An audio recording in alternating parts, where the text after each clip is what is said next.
आज मैं आपको बहुत ब्यूटीफुल एक स्ट्रैटेजी बताने वाला हूँ म्यूचुअल फंड में इन्वेस्ट करने की। एक फंड है, उसके बारे में मैं आपको बताने वाला हूँ कि उसके पीछे बेसिक थॉट प्रोसेस क्या है और आपका पैसा कैसे बन सकता है विथ मिनिमम रिस्क।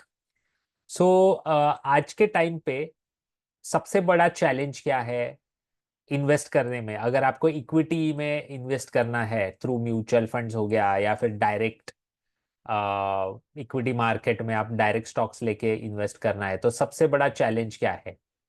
तो सबसे बड़ा चैलेंज है हाई वैल्यूएशंस। आज मैं बैठा हूँ 6 नवंबर 2024 में। लास्ट 40 डेज में मार्केट ऑलमोस्ट 8-8.5% करेक्ट हुआ है, क्योंकि एफआई सेलिंग हुई है ऑलमोस्ट 1,50,000 करोड़ की। और उसके सामने डीआईएस मतलब डोमेस्टिक म्यूचुअल फंड्स और डोमेस्टिक इंस्टीट्यूशंस ने बाय किए 1,40,000 करोड़ रुपीस के स्टॉक्स। नेट सेलिंग हुई है 10,000 करोड़ की सिर्फ लास्ट 40 डेज में, और 8% मार्केट नीचे आया है। 8% नीचे आने के बावजूद वैल्यूएशन हाई है, क्योंकि लास्ट 15 महीनों में मार्केट ने वन वे डायरेक्शन में रैली की है from Nifty levels of 18,000 to 26,200। Almost 35% की रैली लास्ट 15 महीने में हुई है, जिसमें से 8% का करेक्शन आया लास्ट 40 डेज में। फिर भी वैल्यूएशन हाई है। क्यों? क्योंकि इंडियन मार्केट का फ्यूचर बहुत अच्छा है। सब लोग इन्वेस्ट करना चाहते हैं म्यूचुअल फंड्स में। बहुत सारे नए इन्वेस्टर्स आए हैं, बाहर से पैसा आता है। वैल्यूएशन हाई रहने वाला है।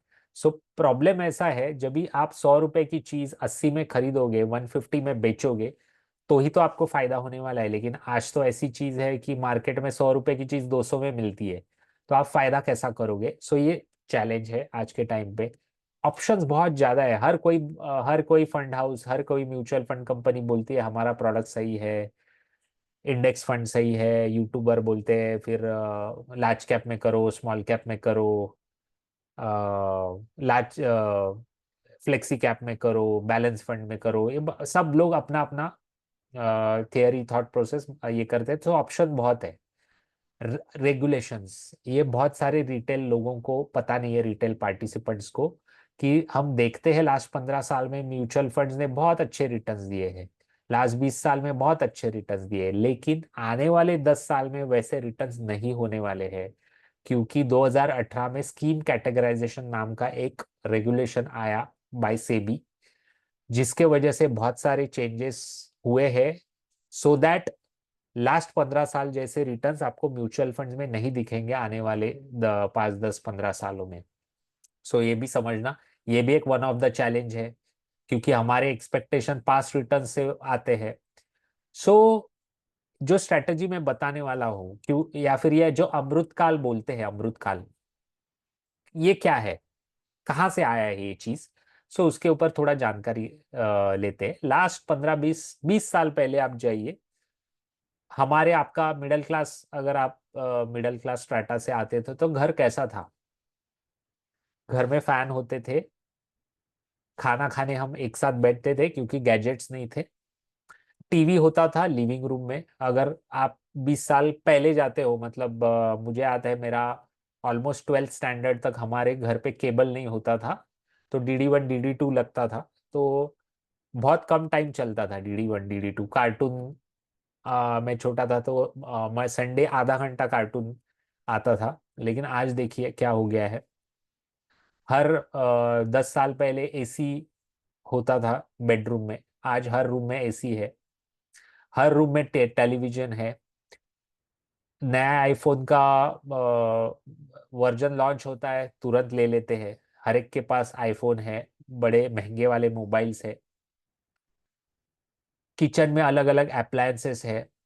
हमारा ज्यादा से ज्यादा टाइम स्क्रीन पे जाता है। ये जो एवोल्यूशन हुआ है, ये क्यों हुआ है?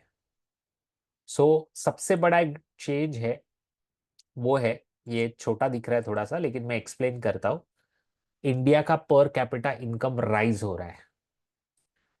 करंटली ये है $2,500 के आसपास, मतलब ऑलमोस्ट हो गया 2 लाख रुपए के ऊपर थोड़ा सा। बेसिक नेसेसिटीज जो हमारी होती है, फूड शेल्टर वगैरह, वो 2 लाख रुपए में हो जाती है। मैं अपर मिडिल क्लास की बात नहीं कर रहा हूँ, मोस्ट ऑफ द पॉपुलेशन की बात कर रहा हूँ जो मिडिल क्लास से थोड़ा कम स्ट्राटा में से आते हैं। सो बेसिक नेसेसिटीज कंप्लीट हो जाती है। सो उसके ऊपर जब भी इनकम होने लगता है, जैसे पर कैपिटा इनकम उसके ऊपर जाता है, तो एक्सपोनेंशियल डिमांड बढ़ती है डिस्क्रिशनरी स्पेंडिंग की। मतलब ऐसी चीजें जो नेसेसरी तो नहीं है लेकिन हम चाहते हैं, हमारा एस्पिरेशंस है। हमारा पहले 10-15 साल पहले एस्पिरेशन, 15 साल पहले एस्पिरेशन होता था कि 4 व्हीलर होनी चाहिए। आज एस्पिरेशन है एसयूवी होनी चाहिए या फिर लग्जरी कार होनी चाहिए। 15 साल पहले ऐसे एस्पिरेशन होता था कि एक मोबाइल फोन होना चाहिए, आज एस्पिरेशन होता है आईफोन होना चाहिए। सो ये एस्पिरेशंस क्यों बढ़ते हैं? क्योंकि पर कैपिटा इनकम बढ़ता है। इसके वजह से और एक चेंज हुआ है। सो जो इनकम पिरामिड था 2005 में, 69% पॉपुलेशन लो इनकम ग्रुप में आती थी। मतलब जिनका इनकम सालाना इनकम 1 लाख से कम है, ऐसे ग्रुप में आती थी 69% पॉपुलेशन। 2018 में ये रिड्यूस होके 43 पे आई है, और बाय 2030 इंडिया की सिर्फ 15% पॉपुलेशन ऐसी रहने वाली है जो कि लो इनकम ग्रुप में आती है, और जिनको टेंशन है कि बेसिक नेसेसिटीज कैसे कंप्लीट करें। बाकी की सब पॉपुलेशन ऐसी है, मतलब ऑलमोस्ट 85% पॉपुलेशन जो कि एस्पिरेशनल स्पेंडिंग करेगी, मतलब अच्छी चीजों के ऊपर स्पेंड करेगी, ज्यादा स्पेंड करेगी। सो क्या क्या चीजों के ऊपर, और उनका बायर थॉट प्रोसेस एस्पिरेशंस कैसे रहेंगे? सो 4 टाइप्स के एस्पिरेशंस रहेंगे। सो ये जो भी मैं डेटा कॉन्सेप्ट्स बता रहा हूँ ये बजाज ने मुझे दिए हैं, क्योंकि ये जो फंड मैं बताने वाला हूँ कंजम्पशन फंड, ये बजाज फिनसर्व का है। सो उनसे ये डेटा आया हुआ है। सो कंज्यूम मोर। सो मैं आपको बताना चाहता हूँ, ये एक पिक्चर है। 20-25 साल पहले किराना स्टोर से हम खरीदी करते थे। तो मुझे आज भी याद है, मैं जब भी छोटा था तभी मेरी मदर एक किराना स्टोर वाले ने बुक दी थी, उसमें लिखती थी जो भी रिक्वायरमेंट है। फिर वो बुक जाके उसको देने का, फिर वो नेक्स्ट डे पूरा सामान वो यादी के हिसाब से सामान लेके आएगा। सो होता क्या था कि जितना रिक्वायरमेंट है उतना ही बाय करो। उसके बाद बिग बाजार जैसे स्टोर्स आए, सो सामने दिखने लगे अलग अलग प्रोडक्ट्स, तो कंजम्पशन बढ़ा। सो कंज्यूम मोर, क्योंकि इनकम ज्यादा हो गया है। सो जैसे इनकम बढ़ता है वैसे कंजम्पशन कैसे बढ़ता है? एक छोटा सा डेटा है, सीएलएसए का डेटा है, एकदम समझने के लिए बहुत सही डेटा है।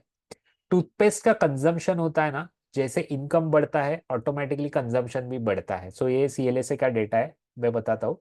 2022 में 10% लोग जो सिटीज में रहते हैं, अर्बन पॉपुलेशन में 10% लोग ऐसे हैं जो 2 बार ब्रश करते हैं। लेकिन यही परसेंटेज बाय 2030 12% पे जाएगा। सो ऑटोमेटिकली टूथपेस्ट कंजम्पशन बढ़ेगा। अर्बन एरिया में जो 2 बार टूथपेस्ट यूज करते हैं या ब्रश करते हैं, ऐसे 1% लोग हैं बाय, मतलब FY22 में।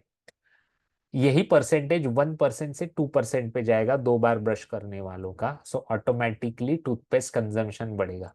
सो ऐसे छोटी छोटी चीजों के ऊपर इम्पैक्ट आता है जैसे इनकम बढ़ता है। सो कंज्यूम मोर, कंज्यूम बेटर। जब भी मैं छोटा था, दिवाली अब भी गई है, तो दिवाली में एक शर्ट और एक पैंट मुझे मम्मी मेरी मदर खरीदी करती थी, तो हम जाते थे एक स्टोर पे। वो स्टोर पे ऐसा जो दुकानदार होते थे वो हमें 4-5 ऑप्शन दिखाते थे, उसमें से एक चॉइस करना होता था। आज इनकम बढ़ गया, हाँ, हम कहाँ जाते हैं? बड़े बड़े स्टोर्स में कपड़े खरीदी करने के लिए जाते हैं, बहुत ऑप्शंस रहते हैं। एक बार 4-5,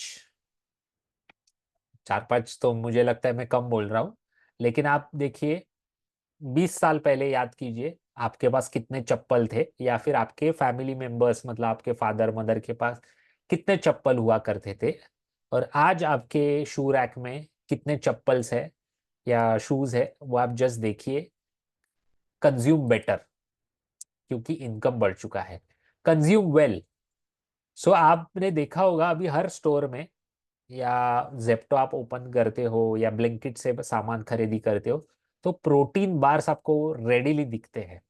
मैं ये बिजनेस में था, ये फाइनेंशियल एडवाइजिंग बिजनेस में आने से पहले मेरे शॉप्स थे, 5 शॉप्स थे प्रोटीन सप्लीमेंट बिजनेस के, between 2008 to 2016।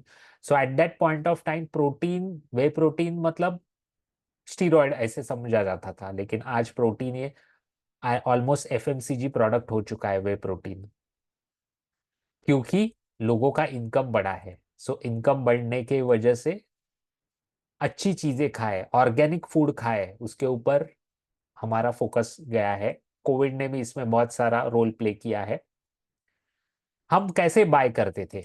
Easy, consume easy, मतलब 20-25 साल पहले मुझे याद है 1995 में मुंबई में, मैं मुंबई में रहता हूँ, तो मुंबई में अपना बाजार करके ऐसे स्टोर्स आए थे, जैसे बिग बाजार का छोटा भाई होता है ना, वैसे अपना बाजार थे। तो एक नया कॉन्सेप्ट था, तो लोगों ने मतलब बहुत गर्दी होती थी वहां पे ग्रोसरी खरीदी करने के लिए।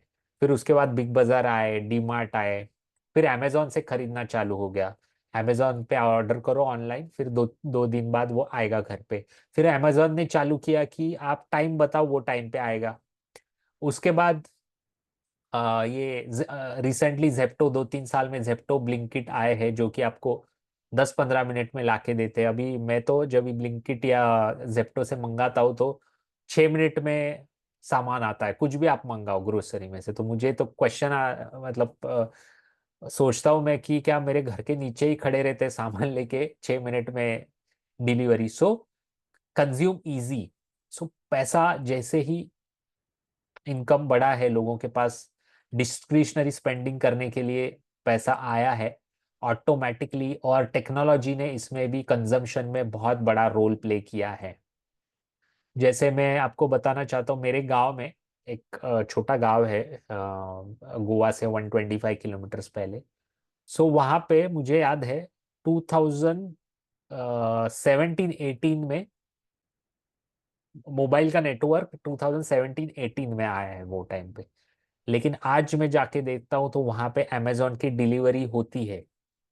आप सोचिए, टेक्नोलॉजी की वजह से 800 लोग रहते हैं गांव में सिर्फ, उसमें से मतलब कितने लोग अमेजोन पे मंगाते हैं वो क्वेश्चन है, लेकिन जो मंगाते हैं वहां पे अमेजोन की डिलीवरी होती है। सो ये technology consume easy. So technology and rising income are the big drivers for the consumption theme.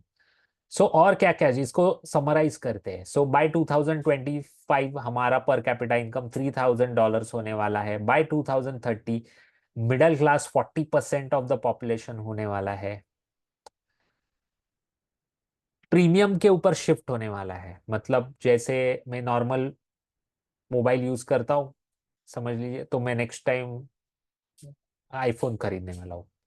मैं समझो इकोनॉमिकल कार यूज करता हूँ, तो नेक्स्ट टाइम मैं एसयूवी या फिर लग्जरी कार लूंगा। सो ये प्रीमियमाइजेशन होने वाला है, आने वाले टाइम में हो भी रहा है, आप डेटा देखोगे तो। पेनिट्रेशन, जैसे मैंने मेरे गांव का एग्जांपल दिया, अमेजोन का डिलीवरी होता है वहां पे टेक्नोलॉजी की वजह से। Wellness boom, due to Covid ने हमें सिखाया कि सबसे ज्यादा खर्चा करो हमारे फिटनेस के ऊपर। डिजिटल शिफ्ट, डिजिटलाइजेशन जैसे बढ़ेगा, अलग अलग टेक्नोलॉजीज आएंगी। सो इन्वेस्टमेंट स्ट्रेटेजी इसमें आप क्या लगाओगे? सो सबसे पहले ऐसा फंड होना चाहिए, जैसे मैंने चैलेंजेस भी बताए म्यूचुअल फंड्स के आपको। सो ऐसा फंड होना चाहिए जो अपसाइड पे आउट परफॉर्म करेगा। सो अपसाइड पे आउट परफॉर्म करेगा मतलब निफ्टी को आउट परफॉर्म करेगा। सो जो भी इंडेक्स फंड के ये है मतलब चहीते हैं उनके लिए। सो ये जो येलो कलर की लाइन है ये निफ्टी कंजम्पशन इंडेक्स है। ब्लू कलर की जो लाइन है वो है निफ्टी 500। सो आप लॉन्ग रन में आप देखोगे कंजम्पशन, निफ्टी कंजम्पशन इंडेक्स ने आउट परफॉर्म किया है। यहाँ पे छोटा डेटा दिख रहा है, लेकिन लास्ट 1 ईयर में 5% से आउट परफॉर्म किया है, लास्ट 3 ईयर्स में 2% से आउट परफॉर्म किया है, और लास्ट 10 साल से 0.4% से निफ्टी इन 500 को, निफ्टी कंजम्पशन इंडेक्स ने आउट परफॉर्म किया है। सो अपसाइड पे आउट परफॉर्मेंस मिलना चाहिए। लेस रिस्की होना चाहिए फंड। लेस रिस्की का मतलब जब भी मार्केट गिरता है कम गिरना चाहिए, जब भी मार्केट ऊपर जाता है ज्यादा आउट परफॉर्मेंस देना चाहिए। सो ये आप देखिए निफ्टी कंजम्पशन इंडेक्स ज्यादा ग्रीन दिख रहे हैं, और निफ्टी 500 ज्यादा रेड दिख रहे हैं, मतलब यहाँ पे जहां पे भी रेड है वहां पे अंडर परफॉर्मेंस है। सो लास्ट ऑलमोस्ट 10-12 सालों में आ, सिर्फ 4 फाइनेंशियल ईयर्स, कैलेंडर ईयर ऐसे हुए जहां पे कंजम्पशन इंडेक्स ने अंडर परफॉर्म किया है निफ्टी 500 को। सो हम रीजनेबली मान सकते हैं कि over the period of long term, मतलब एक 7-8 साल के होराइजन पे कंजम्पशन आपको लेस रिस्की रहेगा compare to the Nifty. Downside protection होना चाहिए, मतलब मार्केट शार्पली गिरता है जब भी for any unforeseen reason, index अपना हमारी जो फंड है वो कम गिरना चाहिए। सो आप देखिए येलो कलर की लाइन मतलब कंजम्पशन इंडेक्स है निफ्टी का, और ब्लू कलर की लाइन मतलब निफ्टी 500 है। सो ये ग्लोबल फाइनेंशियल क्राइसिस में 60% निफ्टी डाउन था, लेकिन निफ्टी 500 ऑलमोस्ट 64% डाउन था। निफ्टी कंजम्पशन इंडेक्स 53% डाउन था, मतलब 15% कम गिरा था वो टाइम पे ग्लोबल फाइनेंशियल। इसके बाद कोविड क्राइसिस में 38% निफ्टी 500 नीचे आया था, लेकिन कंजम्पशन इंडेक्स 32% नीचे आया था। सो डाउनसाइड रीजनेबली प्रोटेक्टेड है compare to Nifty 500। Fundamentally strong होना चाहिए, मतलब निफ्टी 500 के जो स्टॉक्स है उनसे gross profit margin Nifty consumption index में जो भी स्टॉक्स है उनका ज्यादा है, ये यहाँ पे आप देख सकते हो। आरओसी ज्यादा है, रिटर्न ऑन कैपिटल एम्प्लॉयड ज्यादा है, रिटर्न ऑन इक्विटी ज्यादा है। सो फंडामेंटली जब भी आप निफ्टी के बजाय या लार्ज कैप फंड के बजाय जब निफ्टी कंजम्पशन इंडेक्स में पैसा डालते हो तो आप अच्छी चीजों में, अच्छी स्टॉक्स में पैसे डालते हो। सो ये बजाज फिनसर्व का कंजम्पशन इंडेक्स फंड है, 8 नवंबर को लॉन्च होगा। मुझे ऐसे लगता है ये सेफर स्ट्रेटेजी है। सो कंक्लूजन क्या है? सो मैं कंक्लूजन आपको बता देता हूँ कि अगर मुझे पैसा इन्वेस्ट करना है तो मैं क्या स्ट्रेटेजी लगाऊंगा कंजम्पशन फंड में इन्वेस्ट करने के लिए। एक बार इसको ये कर लेता हूँ अरेंज। सबसे पहले आप एक काम कर सकते हो, आपका जो भी लार्ज कैप में पैसा है उसको आप स्विच कर सकते हो ऑफ कोर्स, कैपिटल गेन वगैरह देख के, क्योंकि जैसे मैंने ऊपर वाले पॉइंट्स में बताया, डाउनसाइड कम आएगा कंजम्पशन में, अपसाइड में आउट परफॉर्म करने के चांसेस बहुत ज्यादा है, लेस रिस्की रहेगा। और इंडिया की स्टोरी कंजम्पशन स्टोरी है। इंडेक्स फंड से ब्लाइंडली आप समझ लीजिए निफ्टी 500 के इंडेक्स फंड से ये बेटर रहेगा, बेटर परफॉर्म करेगा, आग बंद करके आप समझ लीजिए। क्योंकि अगर इंडिया आने वाले 7-8 साल में या 10 साल में 10 ट्रिलियन की इकोनॉमी बनती है तो कंजम्पशन ये बड़ा रोल प्ले करने वाला है। विदाउट कंजम्पशन इंडिया $10 ट्रिलियन की इंडस्ट्री नहीं बन सकती है। सो आप इंडेक्स फंड में क्यों इन्वेस्ट कर रहे हो? क्योंकि आपको मालूम है, आपको लगता है, आपका बिलीफ है कि आने वाले 10 साल में इंडिया 10 ट्रिलियन की इकोनॉमी बनेगी, ऑटोमेटिकली निफ्टी बढ़ेगा। सो उससे निफ्टी से आपको ये कंजम्पशन स्टोरी ज्यादा रिटर्न्स देगी, better than direct stock investing. So ये जो फंड है इसमें ऐसे ऐसे स्टॉक्स आएंगे जो आपने कभी सोचे नहीं होंगे।